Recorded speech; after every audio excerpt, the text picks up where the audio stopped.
Because of the obvious threat to untold numbers of citizens due to the crisis that is even now developing, this radio station will remain on the air day and night. Hey, welcome to Fangoria. I'm Bill Mosley, and you're watching Mitchell Productions. We're all having fun here. It's Sunday morning, and the coffee hasn't kicked in yet, so I'm feeling a little grouchy. Life and seeking human victims. Yeah, they're dead. Yeah, they're dead.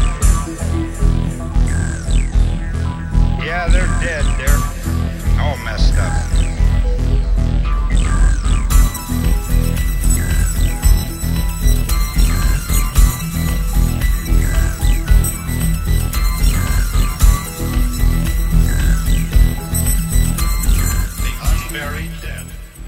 Hi, I'm Caroline Williams. We're at Fangoria, LA 2009, and everyone's dancing the beer barrel polka, as you can hear behind me.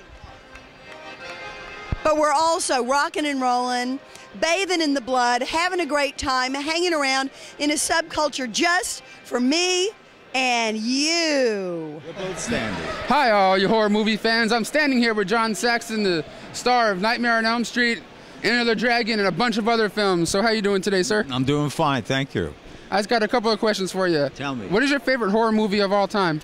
Probably Black Christmas. Black Christmas? Yeah, because it was a kind of a suspense horror film that didn't have any supernatural stuff to it, and had I don't know, all kinds of nice, interesting things that the bad guy was never found. Yeah.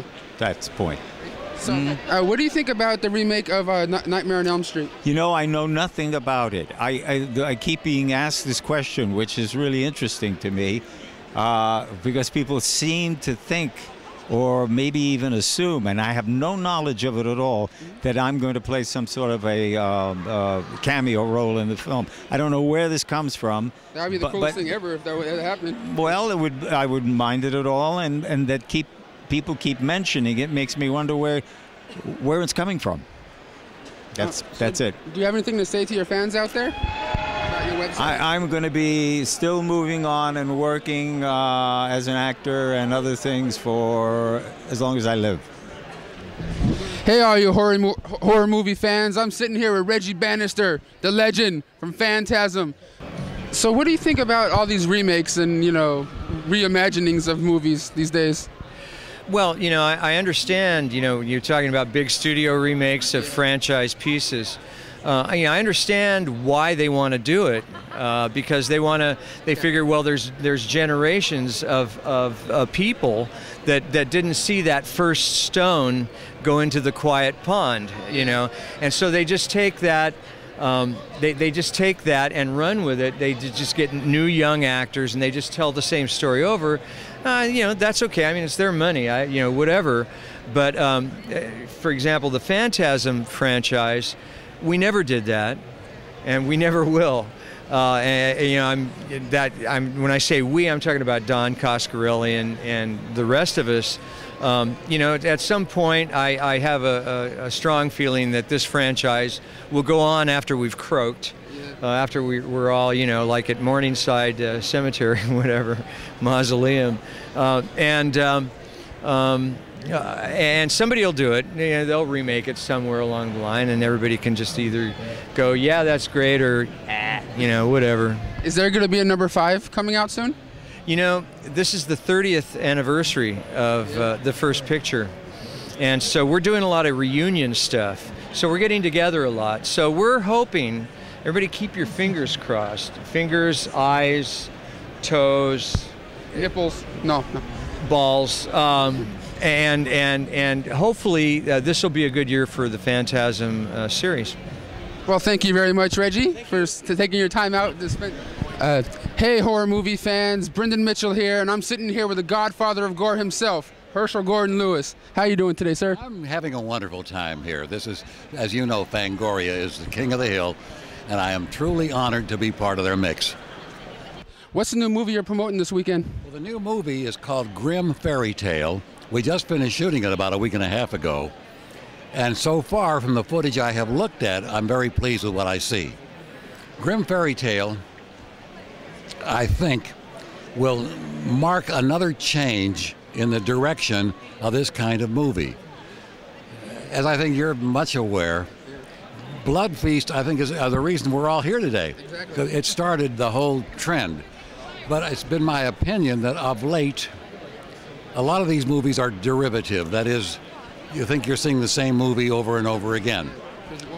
I don't think they're going to say that when they see Grim Fairy Tale. Yeah, I saw the trailer. The preview the other day was great. Well, I'm glad to hear you say that. That makes me feel good. Because it was a guesswork, but I do think the results will justify it. Where we mix outrageous splatter effects with immediately hot humor, so everybody knows it's all a gag. Everyone knows you're great at humor. Well, I'm glad to hear that too. You're making me feel good with this conversation. So how long have you been in the business? 1 year longer than God. Well, as you know, we made the first one of these Blood Feast about 45 years ago. And I had been making movies even before that. So that I'm still around is something of a miracle. Every now and then I will meet someone and say, "Are you still alive?" And I'll say, "Well, that's for you to decide." One last question. What do you think about all these remakes and, rehashings of movies? Tough question, and I'll tell you why.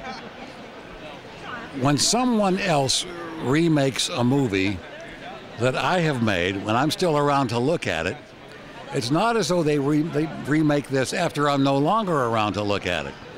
And so, invariably, which is quite natural, one tends to look at the movie through a competitive set of eyes instead of saying, well, here's another piece of entertainment, which is a very dangerous position to be in.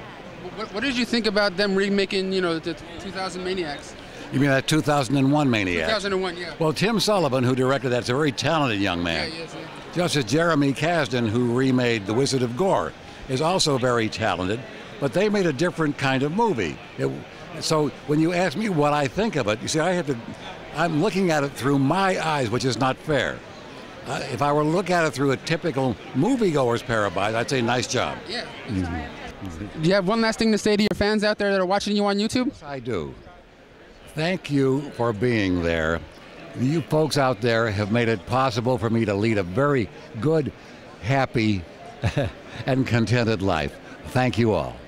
Thank you. Hey, all movie fans. I'm in Tromaville right now with the legend, Lloyd Kaufman. So what are you here promoting today, Lloyd? Well, Toxie just was over at the Lakers game, and turns out a lot of people needed to be mopped up. Right, Toxie? Kobe tried to rape me. Wow. What did he say? Oh, nothing. I was just... It turns out that somebody named Kobe came up to Toxie's hotel room and something, I'm not sure, Toxie's a little in shock. He doesn't, they're calling him Shoxie today because of what happened with Kobe. Yes, very... And it ain't no Kobe's beef. At least it wasn't Shaq, because after you're done with Shaq, you'd be walking... Oh, I'd be dead. Yeah. Yeah. Well, anyway, what are your questions? Hurry up. We're very busy here. What is your favorite horror movie of all time? Toxie, what is my favorite horror movie of all time? Would you consider my films horror movies?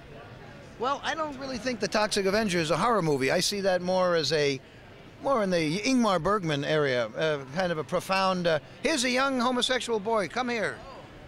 We met at the NAMBLA convention a little while ago. You should interview him. Oh, I know you. Very young boy.